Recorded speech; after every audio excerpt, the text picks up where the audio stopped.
தலை கோதும் இளங்காத்து செய்தி கொண்டு வரும். எனக்கு அந்த பாட்டு பிரதீப் அவர்கள் பாடினது ரொம்ப பிடிக்கும். ரொம்ப பக்கம்தான் இங்கே நிற்குதே. ரொம்ப அழகான ஒரு அவரோட குரலுக்கு அழகான ஒரு பாட்டு அமைஞ்ச ஒரு பாட்டு அது. சூப்பர். நிறைய அவர் பாடின பாட்டு எல்லாமே சூப்பராக இருக்கும். இந்த பாட்டு எனக்கு ரொம்ப பிடிக்கும். அந்த மாதிரி நான் மெலடி பார்த்தீங்கன்னா ஒருக்கல் நடையில் பாடினேன். எனக்கு வந்து நிறைய ஸ்பீடு சாங்காக அமைஞ்சாலும் எனக்கு மெலடி பாடணுன்னு ரொம்ப ஒரு ஆசை. அதுவும் ரொமான்டிக் சாங்காக கிடைக்கலையே இது வரைக்கும் அப்படின்போது தான் ஹாரிஸ் ஜெயராஜ் சார் கொடுத்தாரு.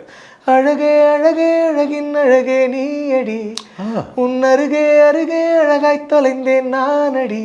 இந்த பாட்டு வந்து ஒருக்கல் இந்த பாட்டு நீங்கள் பாடினது? ஆமாம். அதுக்கப்புறம் டெபுட்டி சிஎமுக்கும் பாடிருக்கீங்க. ஆமாம். அதுக்கப்புறம் ஜெயம் ரவி சார் கூட அதுக்கு முன்னாடி ஒரு மெலடி பாடினேன். தீ இல்லை புகையில்லை ஒரு வேள்வி செய்கிறாய் வெளியிலே, நூலில்லை தரியில்லை ஒரு காதல் நெய்கிறாய் மனதிலே. இந்த பாட்டு பாடியிருப்பேன். அது வந்து 3 சிங்கராக பாடியிருப்போம். நான், நரேஷ் ஐயர், ஆலாப் ராஜு பாடியிருப்போம். பரவாயில்ல, ஆலாப் ராஜு நம்ம லெஜெண்டுக்கே பாடியிருக்கேன்ப்பா நான்.